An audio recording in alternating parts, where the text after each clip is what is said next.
Well, welcome. We are delighted that you joined us today. And how many of you, can I just ask the question, how many of you are finding yourself in a different seat than you normally sat at when we were before the virus? All right? About everybody. Okay, so if you think that's hard for you, you should understand what it's like for me. You're all in the wrong positions. Like, I know where you belong in here.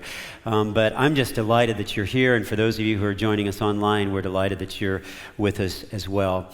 We've been in a discussion about the prophets, and we're going to be there for a while. And the purpose for that is that I just felt like the prophets had a word for us in the world in which we live and the time in which we live. And that's going to bring us to a pretty interesting discussion today, because a lot of what the Old Testament prophets spoke about was the judgment or wrath of God. If you are used to coming to church to be comforted, okay? You will be, but you've got to wait for the whole message to be comforted, all right?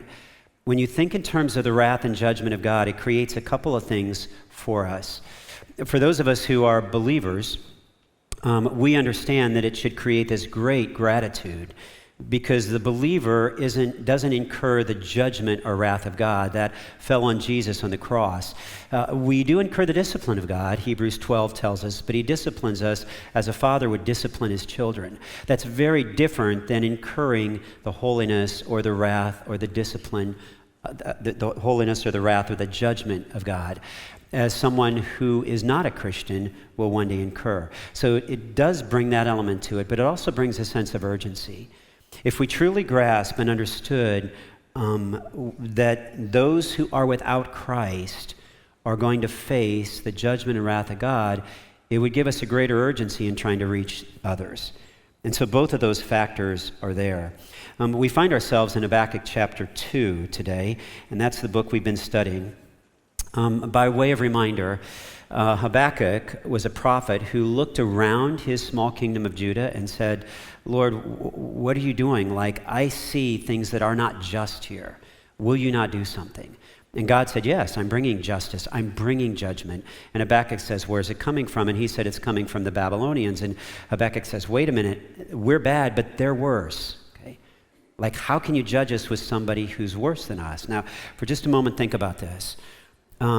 If you've ever thought in your mind something doesn't seem right or it's unfair, if you're a parent and you thought, my child wasn't treated fairly, or if you stepped up to the counter and thought, why did you give them the discount but you didn't give me the discount, okay?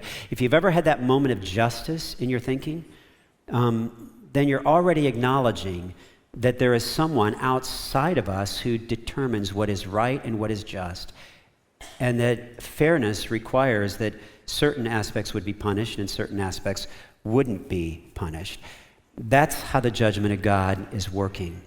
I like to just pause and start with a great statement by H.B. Charles, a really great Bible teacher down in Jacksonville, Florida. He says this: God's wrath and judgment are essential to the very nature of God. God is not merely loving and merciful and gracious. He is a holy and just and righteous God. So when we talk about the wrath of God, it helps us to know God better. Likewise, the Bible talks to us about the wrath and judgment of God, because these are essentials to not only to understanding God better, but understanding the gospel. The gospel is good news and glad tidings, but it begins with very bad news. The bad news is that God is holy and we are not, and we will have to answer to God for how we have lived our lives.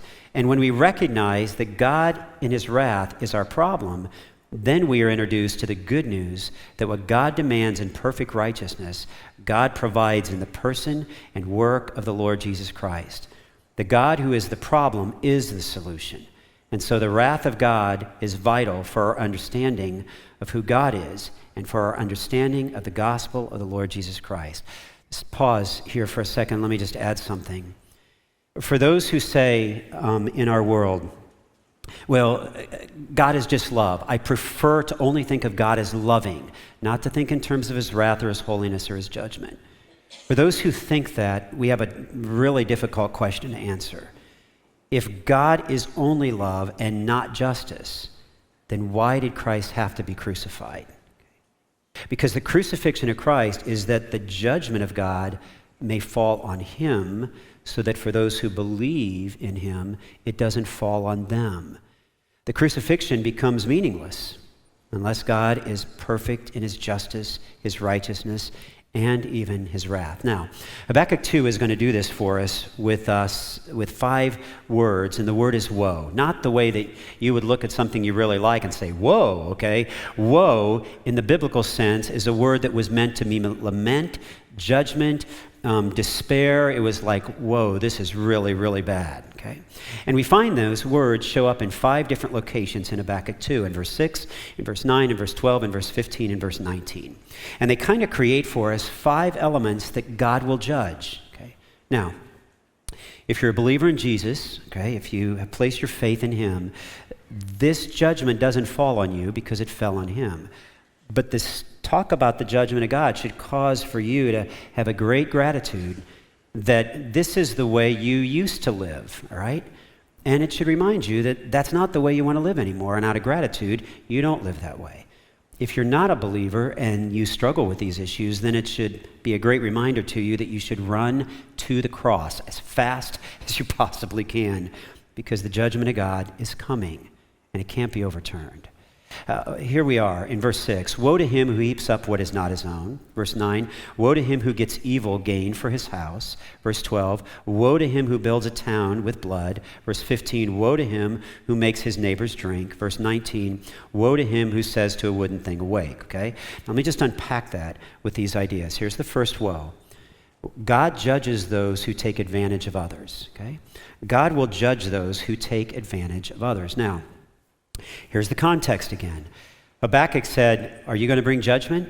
God says, yes, I'll bring judgment upon those in your nation who are taking advantage of others. And Habakkuk says, where from? And God says, from the Babylonians. And Habakkuk says, they're worse off than we are. Okay, remember that? Chapter 2 is all about the fact that judgment will come to the Babylonians. God is using them to accomplish his disciplinary purposes. But there will come a day in his justice where judgment falls on them too. And it happens, actually, historically, relatively quickly. Okay, so let's talk about that. Take a look with me in the text at verses 6 through 8. Here's that first woe. Woe to him who heaps up what is not his own, for how long, and loads himself up with pledges. Will not your debtors suddenly arise, and those who awake, who will make you tremble? Then you will be spoil for them. It's like God saying to the Babylonians, it's coming back at you, okay? Because you have plundered many nations, all the remnant of the peoples shall plunder you, for the blood of man and violence to the earth, to cities and all who dwell in them. So here's this first idea. Okay? The first idea is that God's judgment is coming for those who simply took advantage of others to heap up what wasn't their own. This was the way, by the way, that the Babylonians operated. They came in, this huge army, and in biblical times, they just swept out the village. Okay? And then they would take the best of what was in that village or city, and they would cart it off to what is modern-day Iraq, and they would set it up there in their city. And that's why in the book of Daniel, for instance, you find things like the vessels of gold and silver that are there, right? Because they took those vessels from Jerusalem. They stole them and put them over in Babylon. They took it. But they not only took the vessels, they took the best of the people. They took these 14-year-old boys, Shadrach, Meshach, Daniel, that were the best of the Jewish young men in Jerusalem, and they carted them 600 miles away and said, we're going to raise them as pagans over here. So that's how they just crushed through village after village, nation after nation. That's what's going on. God's saying you're taking advantage of others. You're heaping up what is not your own. The other phrase there, you load himself up with pledges, is probably best understood as the idea of extortion. That is, that they were using their power and their force to force people to do exactly what they wanted. Both of these, God says, are wrong. Okay? They are forbidden. Now, you and I might say, well, it feels wrong when someone tries to bribe me or extort me or do something like that or take what isn't theirs from me, right? That's true, but this is applied for all of us to say, do I have those tendencies too? Okay, and so that's what's going on here. God judges those who take advantage of others. In fact, I love the way that Barker spoke of it in a business sense. He said, business and commerce always can be manipulated to gain unfair advantage. How many of you at some stage in your life stepped up to the counter, you felt like you were being taken advantage of? Can I see your hands? Okay. Yeah, most of us. Or you sent off for something in the mail, and when you got it, you couldn't believe that it seemed like you got ripped off. Anybody do that before? I remember a friend of mine in LA when we were out in Los Angeles years ago, he told me that he had ordered, he said, I couldn't believe it. He said, I had this bargain where I could buy 50 redwood cedars for like $15. I thought, you've got to be kidding me. I've seen redwood cedars, and I can get 50 of them. I'm going to plant them in my yard. He said, so I ordered them. And he said, a few weeks later, what comes in the mail is a small envelope. And I open it up, and it's my 50 redwood cedars. It's only little seedlings, right? He said, I thought I was going to get a chance to plant them and point to these huge trees in my neighborhood. He said, instead I planted 50 seedlings for like $15 or something. He said, it was such a ripoff, but he said, 100 years from now, right in the middle of LA is going to be these 100-foot tall trees or something, okay? Here's the picture. We all have had a point where we think we've been taken advantage of. The writer goes on to say, Habakkuk's message concerning modern commerce is clear. Do not make your wealth or your living by unjust practices. Practice the business of just weights and just measures. Work to make an honest living without destroying the livelihoods of others. Hey, if God's blessed you, then don't lean into others and take advantage of the way He's blessed you. Be sensitive to others. In fact, they go on to say it another way. Ecclesiastes, it says, extortion turns a wise man into a fool, and a bribe corrupts the heart. Or Psalm 62 says, do not trust in extortion or take pride in stolen goods. Though your riches increase, do not set your heart on them. A great reminder that we all have that temptation. God judges those who take advantage of others. And here's the rest of that phrase. Remember, right in verse 6, it says, this is those who take advantage of others. And Habakkuk almost cries out. It's almost parenthetical. He says, for how long? How long is this going to go on? Okay. In fact, Longfellow, you may remember, gave us this wonderful little poem that reminds us that God's justice does come. Though the mills of God or the mills of justice grind slowly, yet they grind exceedingly small. Though with patience he stands waiting, with exactness grinds he all. So if you ever thought, well, I'll get away with that, okay? Don't, right? Don't think that way. The believer should be saying, listen, God is just, God is fair, and whatever I do will one day bring a recompense. That's the first idea. Here's the second woe. God judges those who think they can avoid judgment. Okay, this is important because all of us in some way think that we can get away with something. We can get away with it. But ultimately, God will reveal that as well. In fact, look at verse 9. Woe to him who gets evil gain for his house, to set his nest on high, to be safe from the reach of harm.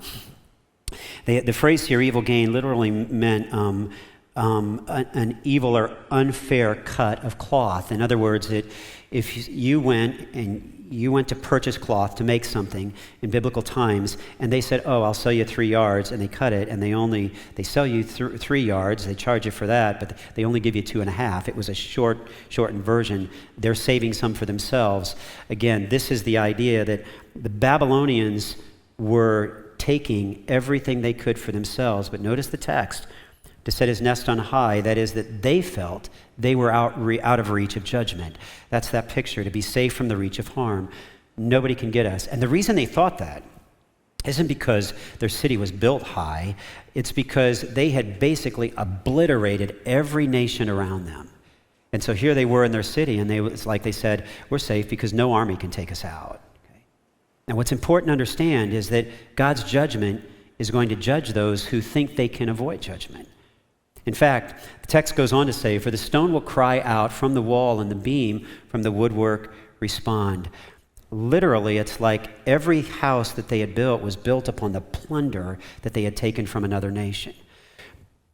And to sit in their home, it would have been said, you would have said, like, where did you get that? And they'd say, well, I got that from that war, and I got that from that war, and I got that from when we took over Jerusalem, and I got that. Everything testified to the fact that they had violated God's commands. This is the picture here, but they thought they couldn't be judged. In fact, Barker writes, when people build their wealth by unjust gain, even the building materials that house their fortunes would cry out for justice. God is concerned with people. He cares for the needy of the land, reaching down even to the son of the handmaid, the lowest rung of society. Shame on those who oppress people, taking advantage of others in order to pile up unjust wealth. God judges those who think they can avoid judgment. God judges those who make it all about their gain. In your Bibles, look with me at verse 12. Okay, so we're just one by one taking down these woes to understand how God brings justice or judgment. God judges those who make it all about their gain. In fact, in verse 12, we read, "Woe to him who builds a town with blood and founds a city on iniquity." That's what they were doing, destroying cities and then building up their own town. "Behold, it is from the Lord of hosts that people labor merely for fire, and nations weary themselves for nothing." Okay. Now, let me just talk about that for a second. Because what you see is that God judges those who make it all about their gain. This little phrase, the Lord of hosts, that people labor merely for fire. Now, when you first read that, you think, what, like they were very uncivilized, they needed a fire, and now God's going to judge them for putting together the fire. Not so. If you've ever put something in a really hot fire, you know that it burns up just like that, right? Like you put something in the fire and poof, it's just gone, okay? This is the pictorial image that God is saying, listen, if you're in life for only what you can get for you, okay, that's just going to burn up. And I love this because this is a great pictorial image for all of us. How many of you in your life, not the things that are of eternal value, like people or the Word of God, but how many of you in your life have really longed, wanted, desired something that just like, you know, it was almost idolatry. You just wanted it. It was in your mind all the time. And it could just be a thing. It could just be something you wanted to buy. It could be a career. It could be anything like that. How many of you have had that moment in your life? There's something in your life you really wanted, okay? Okay, here's what I want you to see. That when the text says, people labor just for fire, and nations weary themselves for nothing, okay? This is the image of that thing you really wanted, okay? There it is. Okay. The text said fire, right? The things you really wanted that have no eternal value, the things you thought were so important, this is dumpster fire material, okay? This is the picture that when you and I pursue something that isn't from the Lord, as if that's the most valuable thing we could ever get, and our mind is consumed with it, we're thinking of it, we're dwelling upon it, we're imagining it, that it's like a dumpster fire. I always think of this, if you are in the process of in your own home, downsizing, but you're looking at it and saying, oh, I wonder if my kids would want this, okay? This is what your kids are going to do with it, okay? That's right. So you just as well bring the dumpster in now and send it out there yourself. Save them the hassle, okay? Because the things we long for, the things we wanted so desperately, poof, gone. If you have built your life only about your personal gain, what you can get, what you can have, okay? It's like a dumpster fire. But I love this text because this particular text in Habakkuk gives us a couple other phrases that almost seem out of place. Verse 13, behold, is it not from the Lord of hosts? The Lord of hosts is a great term in the Bible. Some have countered it as the Lord of heaven's armies. In other words, the hosts mean one of two things, and we're not really sure, but it's not really going to matter in this case. You'll see in a second. The hosts are either the heavenly host, that is the stars. The Lord God is over those things, or they're the heavenly angels, which are also vast in number. Here's the picture. While you and I think of our things that we think are so important, our dumpster fire, this is what the Lord of hosts, this is God who is responsible for, let's take all the angelic, all of the heavenly hosts, that is the stars or planets, 100,000 million stars in the Milky Way galaxy alone, millions upon millions of other galaxies, okay? He is the Lord over that, right? You with me? That's a big picture.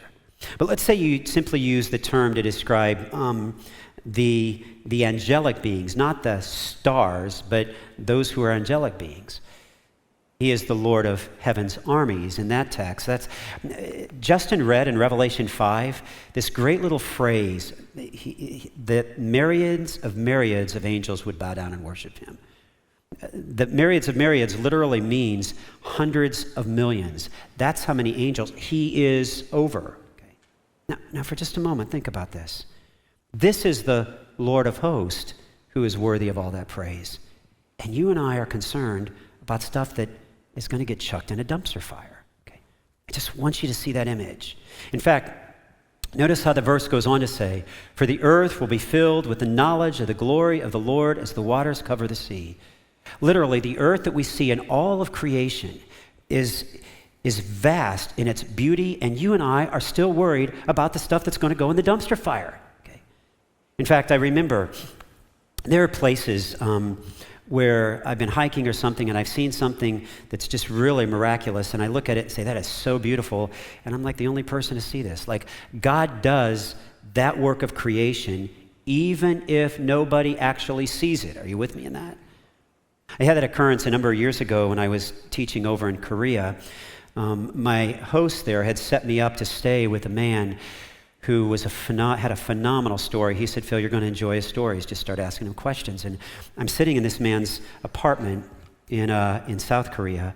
He's about 75 years old. He and his brothers and his parents had come out of North Korea in the Korean conflict, and they had been chased by the communists down into South Korea, and they ran. He's told me. He said, I said, "Where did you find safety?" He said, "In the arms of the American soldiers. We ran right into their arms, okay, and we were safe." And on the wall behind him was this picture, and it was breathtaking. You know how you sometimes see a picture where there's a light from the back that backlights the picture, and so it's even brighter, right? Like you might see the Great Wall of China like that or something. So he had this massive picture on the wall. It was backlit, and I'm looking at it, and I said, "So where is that?" He said, "Oh, that's in North Korea." And I discovered that he, as a 75-year-old man, was still making treks into North Korea to take blankets to children in the villages of North Korea.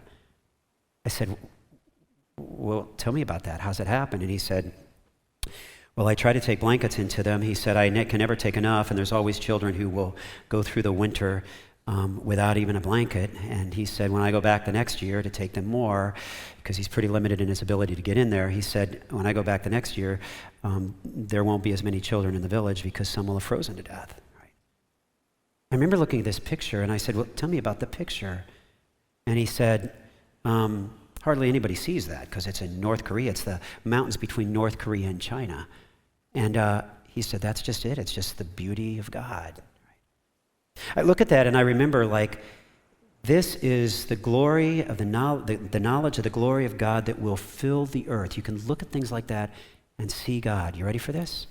Or you can be concerned about the things you think bring you gain. Would you rather focus on the Lord or the dumpster fire? Okay? So think about it that way. Barker, the theologian, goes on to write, "All work not serving God's purposes is futile work, good only for the flames of history forgotten." Just ask yourself this question. Are the things I'm really, really pursuing, that fill my mind, are they going to burn up? Are they going to burn up? Because you want to get your focus over on the things that have eternal value. Here's the fourth one. God judges those who pursue their fleshly desires, okay? God judges those who take advantage of others, who think they can avoid judgment, who make it all about their gain, but God judges those who pursue their fleshly desires. And this is found also in verse 15 through 17. And in fact, you're going to find it here in a couple of ways. There we read, "Woe to him who makes his neighbors drink. You pour out your wrath and make them drunk in order to gaze at their nakedness." In other words, two things are working here: drunkenness and sexual immorality. You're going to see it down here a little later too, where it says, "Drink yourself and show your uncircumcision." All that kind of conversation that speaks of sexual immorality or drunkenness. Note, this is two things. It is not alcohol in moderation. It's the intention to get somebody drunk, to take advantage. Okay. And it also incorporates this idea of sexual immorality, the sexual relationship outside of the marriage relationship. This is your picture. God judges those who pursue those kinds of things. In fact, he judges those who pursue fleshly desires. Now, let me give you a definition of a fleshly desire for you, okay? And it's not on the screen, it's not on a slide, so you might have to write it down, okay?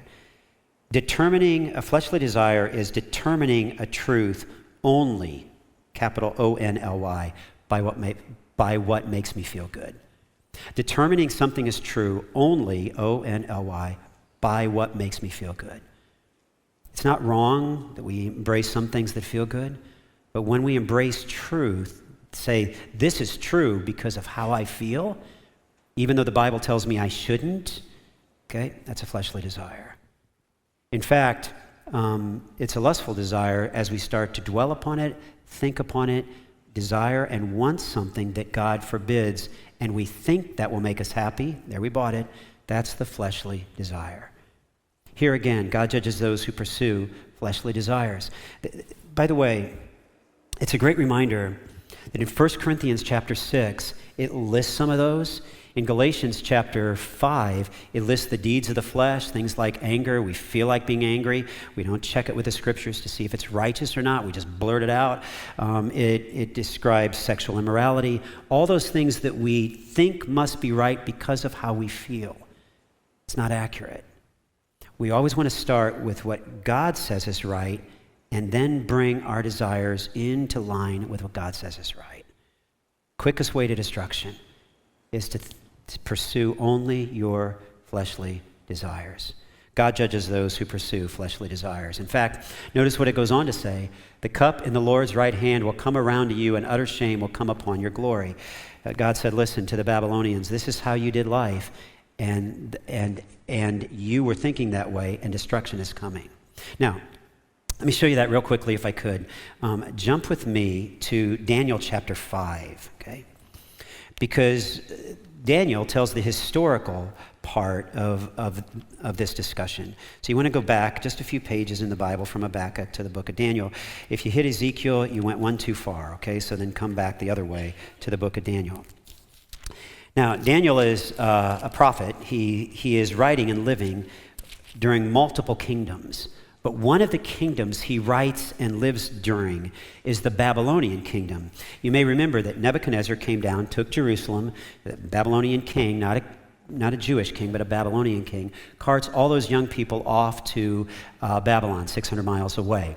When he takes them, he takes with him Daniel. Daniel is raised down in Babylon, but he maintains his faith as a Jewish believer. And at some stage, the Babylonian king passes off his heritage, Nebuchadnezzar passes it off to his son Belshazzar. Belshazzar suddenly lives with all of these fleshly desires. I'm going to show you this right out of Daniel chapter 5. And I want to show you how quickly the judgment comes, right? Verse 1, King Belshazzar, Babylonian king, who Habakkuk's writing about, the judgment that will come to them, made a great feast for 1,000 of his lords and drank wine in front of the 1,000. And Belshazzar, when he had tasted the wine, commanded that the vessels of gold and of silver that Nebuchadnezzar his father had taken out of the temple in Jerusalem be brought, that the king and his lords and his wives and his concubines might drink from them. Okay, this is a wild party. That's what it is. Lots of alcohol, lots of sexual activity, all of that's going on in this party. And into that, they say, hey, go get out of the warehouse those gold vessels that they used to use in the temple of Jerusalem, okay? And let's drink out of those. And this is what they do with those. Verse 3. And then they brought the golden vessels that had been taken out of the temple, the house of God in Jerusalem. And the king and his lords and his wives and his concubines drank from them, and they drank wine and praised the gods of gold and silver, bronze, iron, wood, and stone. Okay? They took the vessels that God had put together, had the Israelites put together for worship, and they used them to say, we'll worship gold, silver, stone, and wood. Right? Here's what happens. All of a sudden, out of nowhere, a hand appears and is drawing something on the wall, and it totally freaks Belshazzar out. Okay, you can almost picture him looking down and saying, what did I just drink? What's on the wall? Okay, here's the picture. He's really bothered by what's on the wall, but he doesn't know how to interpret it. And someone says, hey, listen, there's this prophet, Daniel, who came up out of Jerusalem. He's old now, but, he's good at really interpreting this kind of thing. And so they bring Daniel up, and Daniel comes up, and he interprets it. And he says, verse 24 of Daniel chapter 5, then from this presence the hand was sent, and this writing was inscribed, and this is the writing that was inscribed, Mene, Mene, Tekel, Parsin. And this is the interpretation of the matter. Mene, God has numbered the days of your kingdom and brought it to an end. tekel. You have been weighed in the balances and found wanting. Here comes God's judgment, right? God took a look at your kingdom. He called you out. Peres, your kingdom is divided and given to the Medes and the Persians.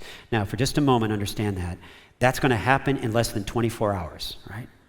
And Belshazzar gave the command, and Daniel was clothed with purple and a chain of gold. It's like he ignores what was said, put it around his neck, and a proclamation was made about him that he should be the third ruler of the kingdom. But the kingdom's like 24 hours, and it's going to be all over, right? That very night, Belshazzar, the Chaldean king, was killed, and the kingdom was transferred. Here's what happens. God's judgment comes remarkably quickly when this individual said, I'm going to only pursue my fleshly desires, and I'm not going to show an interest in the things of God at all. Okay? And God's judgment came. Let me show you one other thing back in Habakkuk in verse 17. And this is a quick tangent, but it's worth noting. Okay? God judges those who pursue their fleshly desires. In verse 17, the violence done to Lebanon will overwhelm you, as will the destruction of the beast that terrified them, for the blood and violence to the earth, to cities and all who dwell in them.